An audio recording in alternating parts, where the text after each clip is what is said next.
Hey, what's going on there, folks? Welcome back here to another update on this, what is it, Tuesday night, January 16th, 2024. It's about 11:23 p.m. here, California time. Latest activity here on the globe looks like some movement into the big island of Hawaii with a 2.1. Also, a little bit of activity here across the area of Turkey with a 2.5 coming in there. Covering the Iceland activity here right off the bat. Still looking like we're seeing some elevated GPS displacement here across the area of Grindavik, the town area itself. Now the eruption has halted, and that's good news, right? The eruption has stopped there from the two fissures that opened up here just a couple days ago there, just north of Grindavik. One entering into town there and burned about 3 houses there. The bad news here is that the area around Grindavik continues to show elevated inflation there, meaning that the magma is still below this area, and it's continuing to build beneath the Grindavik area itself. And that is not the best news at all. But unfortunately, we kind of have to deal with what we have at the moment.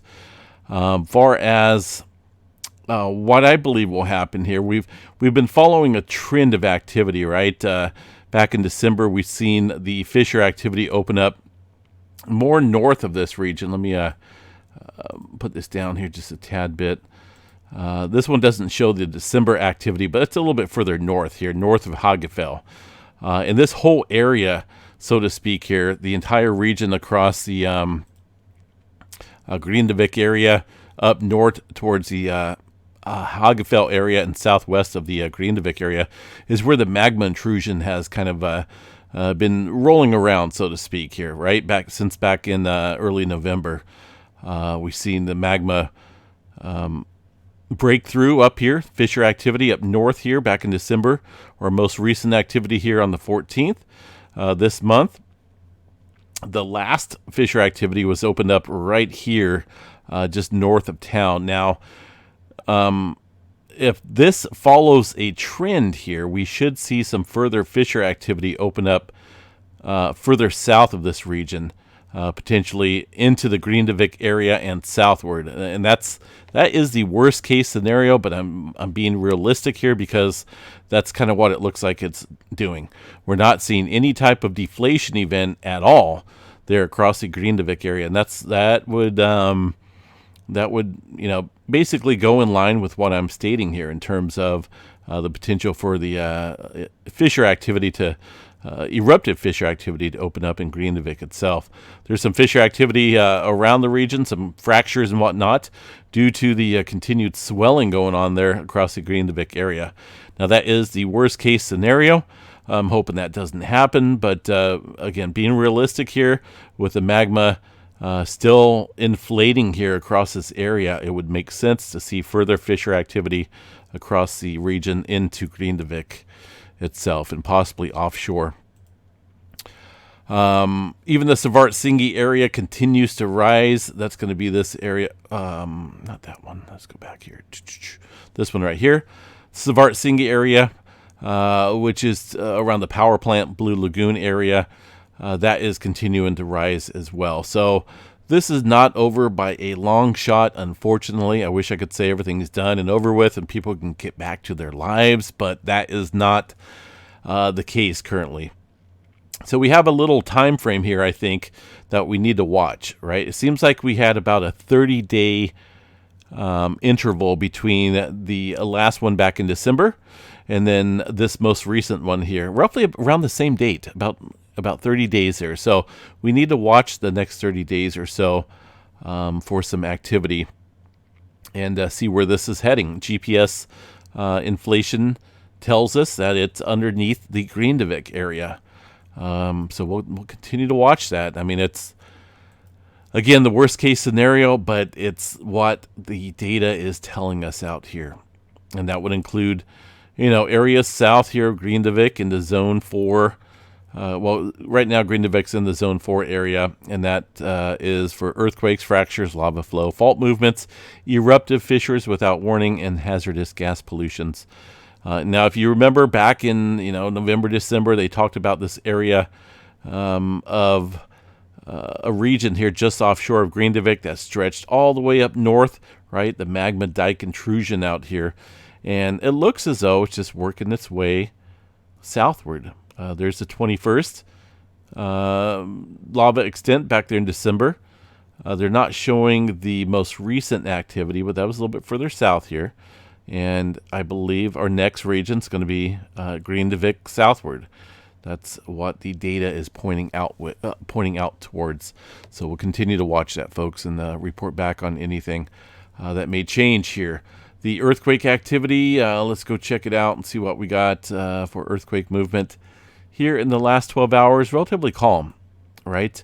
And this is similar to what we've seen following the activity back in December. It wasn't until we seen a lot of regional stress out here, not just localized stress, but regional stress here across this rift zone. And that, I think, enhanced the activity that we've seen here just a couple days ago. So we'll continue to watch for that. If we see some elevated activity across this entire region here, then we know things are getting close to opening up here at the surface regions again. All right, earthquake activity globally here. Let's see what we got. Looking at the bigger picture, let's go into Hawaii real quick since that is lighting up. Most of the activity around the Big Island, around Pahala, it looks like there. Nothing going on up here across Kilauea Volcano. Let's double check the tilt meter, see what's going on there across that area. Because we are expecting this thing to potentially go into eruptive stage any time now. I mean, we're looking at the highest level of inflation there across the summit region since 2018. So there we go. I pretty much explained this earlier this morning that we should see the sharp uptick following that little downtrend here for about a day or so. And roughly right on cue here. We're not quite at the level of our previous inflation here back on the 11th and 12th, but we're headed up there. So if all falls in line as this pattern has been going, so to speak, here for the last couple months, we should see this go up for a little bit and higher than the previous level. Right now, the volcano is currently not erupting. Earthquake activity is at a very minimal, as you can see here on the seismograph station a couple earlier this morning, but that's about it. All right, let's get back here to the map, see what else we got here for California. Still getting a little clustering going on here across the area of the Watsonville, Gilroy area. They did see a 3.4 out here earlier this morning. The latest one shows a 1.8 down here near Hollister. Of course, this whole area is a major hazard zone in terms of earthquake activity, and the potential for large quakes exists out here amongst all of these fault systems, including obviously the plate boundary, the San Andreas Fault, where that activity struck this morning. A little bit of movement up north here across the area. Let's see how deep these are. 20 kilometers deep. That one's 29, 22. So a little bit of deeper activity stirring up underneath Northern California. Let's check out the tremor map, see what we have going on here. Nothing surprisingly down here as far as tremor activity in Northern California. Most of the tremor, 38 epicenters of tremor there across the Seattle area, Olympia region, underneath this area down into the subduction zone of the Cascadia. Southern California here, handful of smaller quakes, but really no elevated movement to report out there. The rest of the country here, fairly minimal. Yellowstone National Park, nothing showing up here, but let me just give it a little check here before we move on. It doesn't look like anything's popping up here. Look at this little instrument adjustment right here. I believe someone was adjusting something here on that site on this seismograph. That did not show up anywhere else. As far as earthquake activity goes, there's really not too much to chat about out here, just some outside interference. And aside from that, Yellowstone is currently sleeping, and that's a good thing. We do not want to wake up the giant. The rest of the globe out here, let's see what we got. Anything major going on here across Japan? Our last earthquake was at 4.4 here across the Kuril Kamchatka. We haven't really seen any further activity out here. Looks like New Zealand did see a 4.1 here off the South Island area. USGS not reporting on that. So let's go over and check out the GeoNet servers here for New Zealand. See what's going on there. There's that 4.2 being reported here.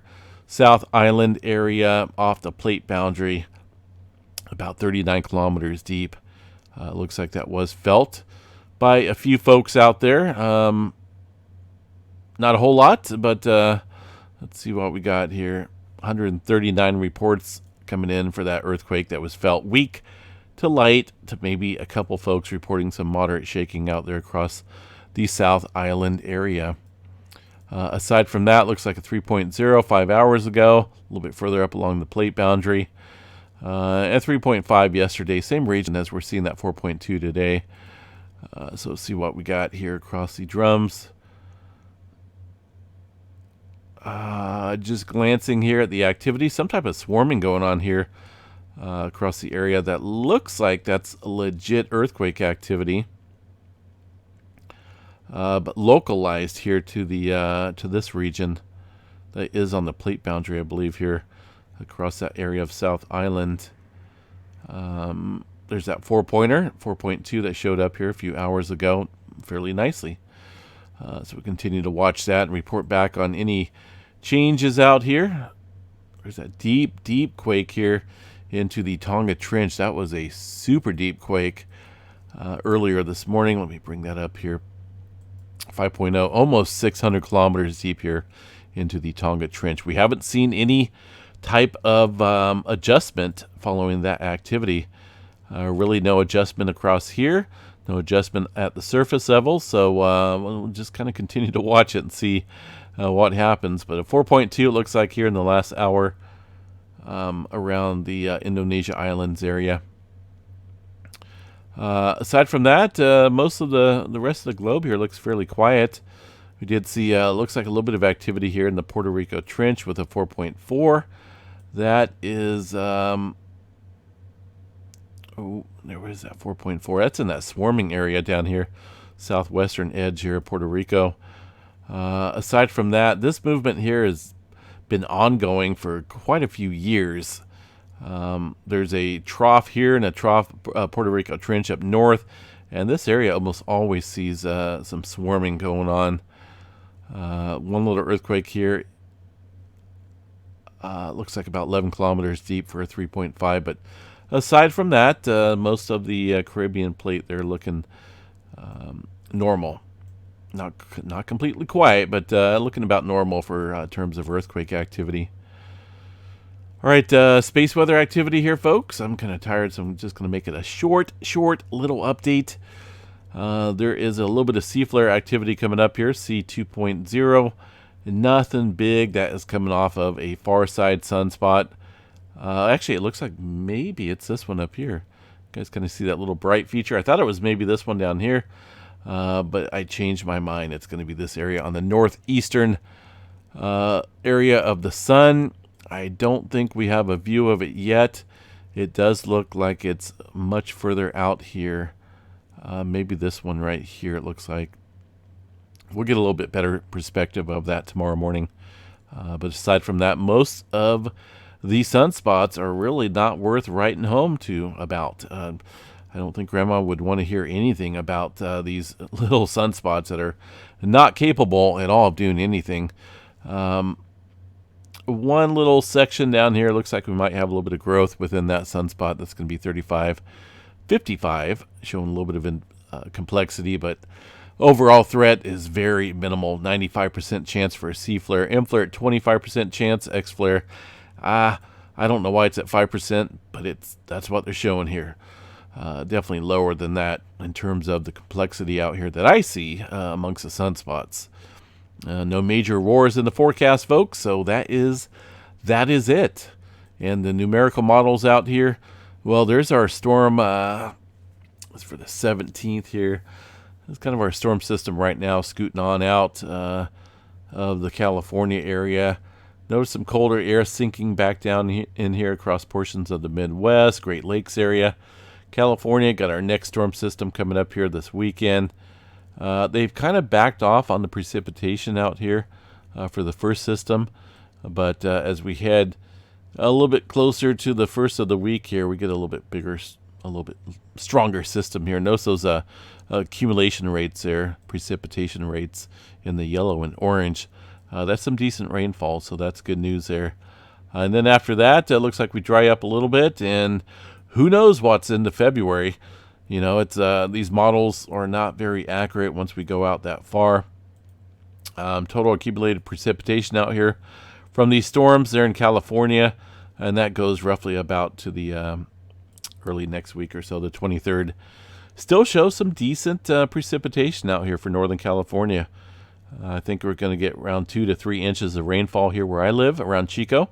That's a combined total from all these storm systems. That's a GFS model. The ECMWF model shows roughly about the same thing. So I'm happy about that. We'll continue to watch that. And I don't know, might have to barbecue. I'm a big barbecue fan when it's raining. All right, guys. I'm out of here. Pretty tired. I got my classes starting back up here next week. So I'm just kind of enjoying a little bit of a break from school. Again, trying to work on my master's for physical science, taking a lot of geology classes, geography, a lot of space science classes, a whole bunch of stuff going on here. So just continuing that education, which I think is a good thing. You can never learn too much. So that's my motto. You can never learn too much. There's always something new that you're going to learn. I don't know it all. I don't claim to know it all. I just kind of voice and report out here what my knowledge tends to tell me. All right, folks, I'm out of here. Have yourself a wonderful, whatever's left of this Tuesday night. We'll see you guys back here tomorrow morning. Wednesday, a morning update. Take care, folks.